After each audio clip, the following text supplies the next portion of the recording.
Welcome back to the Information Week News Desk, coming to you live from Interop.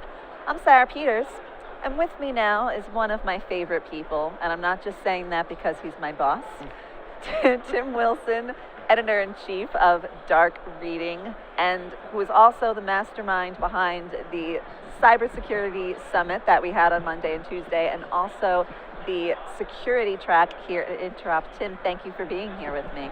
Sarah, thanks for having me. You're one of my favorite people too. Aww. And I can say that because you're not my boss.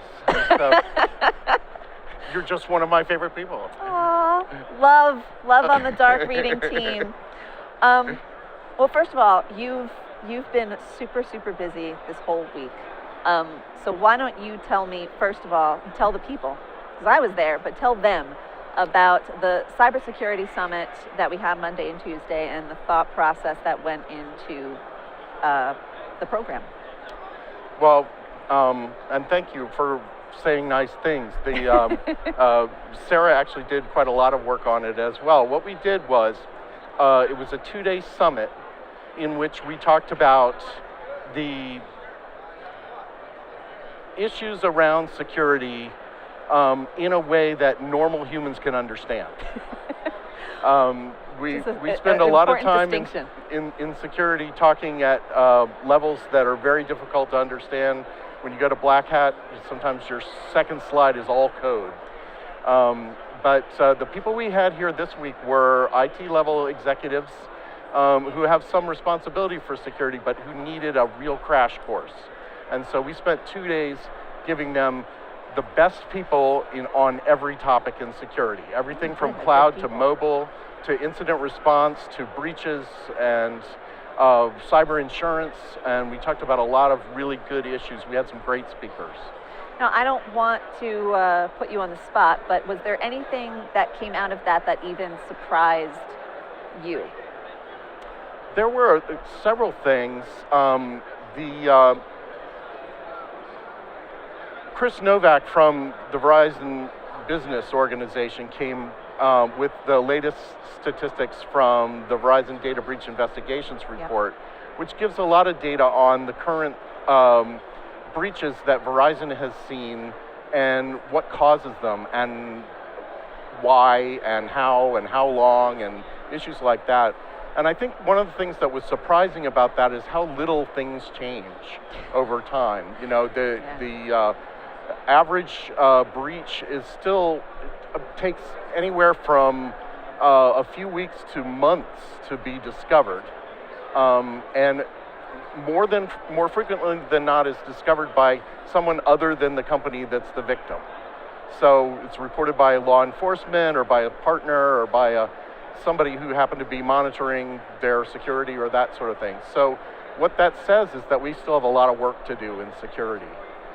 It just seems never ending. You know, one of the things that really surprised me was our final talk of that summit with the gentleman from Advisen speaking about cyber insurance. That was my other one. I just couldn't believe what was covered and what wasn't covered, and how there were so many questions asked that he was just like, well, it depends, because it's such a new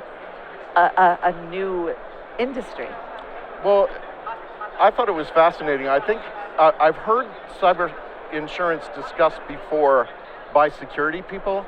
I think this was the first time I ever heard it discussed by an insurance person. Me too. And I found it fascinating. And one of the things that he said was that there are no bad risks, only bad prices. I wrote that down too.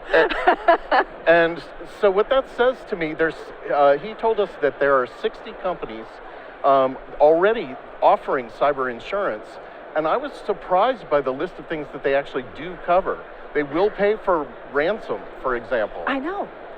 And they pay for things like services to cover affected victims, and they'll pay for remediation costs and third-party services to come in and do forensics and that sort of thing.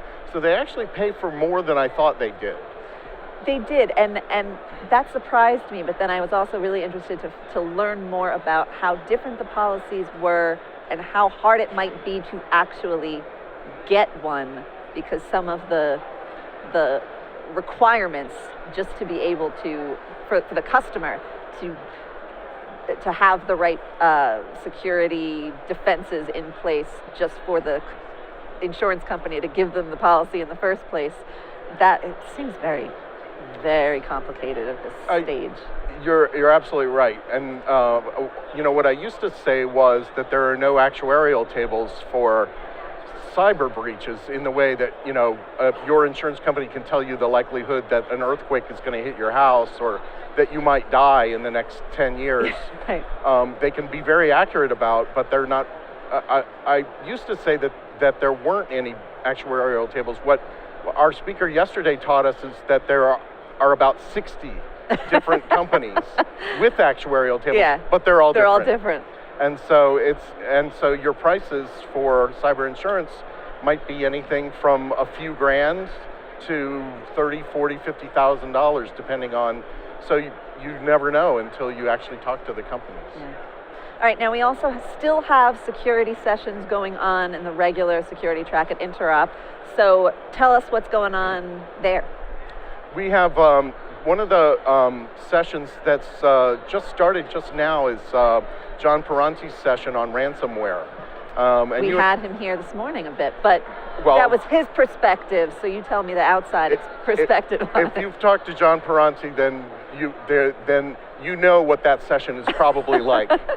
And so the people there are probably in a mix of awe and fear right at the moment, learning about ransomware. Definitely. But I do think that was a session that we dropped in at the last minute here at Interop because it's just such a huge issue. And we didn't have it on the schedule, and so we brought it in.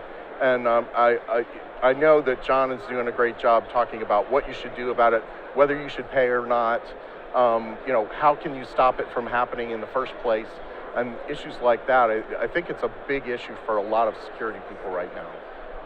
Now, dark reading, we are celebrating our 10th anniversary right now.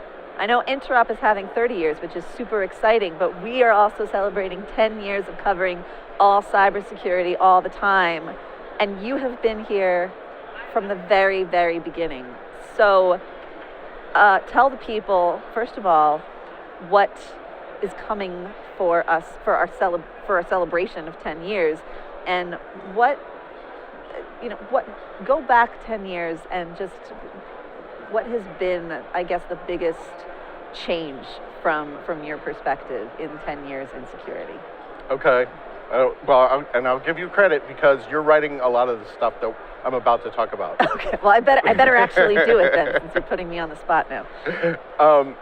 Over the next month or so, Dark Reading is doing a series of stories, blogs, slideshows, and a variety of coverage looking back at the last 10 years of security. And so we have things like the most influential characters over the last 10 years, and the biggest breaches of the last 10 years, and the biggest fails of the last 10 years. I'm looking forward to that one. And that sort of thing. So we're really taking a look, and especially in IT in general, but especially in security, we often fail to do this. We never go back and look at what happened previously. We're always thinking about what the next big breach is or what the next big problem's going to be. Yeah. And I think it's great that we're taking just a month and just occasional stories just to look back and where we've been and what the biggest issues were and maybe learn something from all of that. So really looking forward to the coverage. We've gotten good response from the stories that we've done so far, and we've got a bunch more coming. As far as things that have happened over the last 10 years, when we first started Dark Reading, we came from, as journalists, we sort of came from the world where everything was around products. So, in my days back in the dinosaur worlds of the 80s and 90s, we published, our page one story was IBM announces or Cisco announces or, that kind of thing. Right. Security is a whole different animal. And, so it was exciting to build a publication that reflects that. The products, there are many, many, many security products, but they're really almost a sidelight to the big problems that we're facing. Yeah. And we've seen things that we had never seen before. We've seen botnets sort of come and go, and we've seen issues around insider threats like Edward Snowden and Bradley Manning and those kinds of things. So we've seen the entire rise of data leak prevention and issues like that. We've seen the third parties breaches, Yeah. such as we saw at Target. So the supply chain has become a big issue. And it's sort of all along we've seen a shift in the way that security professionals think of security. When we first started 10 years ago, it was all about the perimeter. And there was still quite a lot of attitude like, we're going to stop 100% of everything, and everything's important. And we're going, and if I'm a security professional and anything gets through my defenses, then that's on me, and I'm, a failure. It's true, and it really has changed so much. It wasn't that long ago. No, it wasn't. And it wasn't, we still don't see companies, leaping out to say, hey, we got breached today, let us tell you about it. But I wish they would. Yeah, it would be nice, wouldn't it? But companies, we all recognize that we're going to be breached, and the old saw now that we're so tired of is, it's not if, but when, so we hear that 20 times a day. But it's true, most companies do experience compromises every day, and they've shifted into a mode of mind that's more around forensics and incident response. And now we're looking at, okay, well, we assume we're breached, let's see if we can find the sophisticated attack that hit us today. And so we spend a lot more time as analysts and less time as sort of defenders or, provisioners or, that kind of thing. Yeah. So it's a different attitude now than it was 10 years ago. Yeah, I agree. That seems like the key theme, the big difference between 10 years ago and today. That it's a completely different world, a much more middle-aged attitude that we have towards security. Well, Tim, it's a little more realistic anyway. Yeah. Tim, thank you so much for coming by. Really appreciate you being our guest at the news desk. Tim Wilson, editor-in-chief of Dark Reading, and my friend and associate. So stick around, we will have more from the news desk after the break.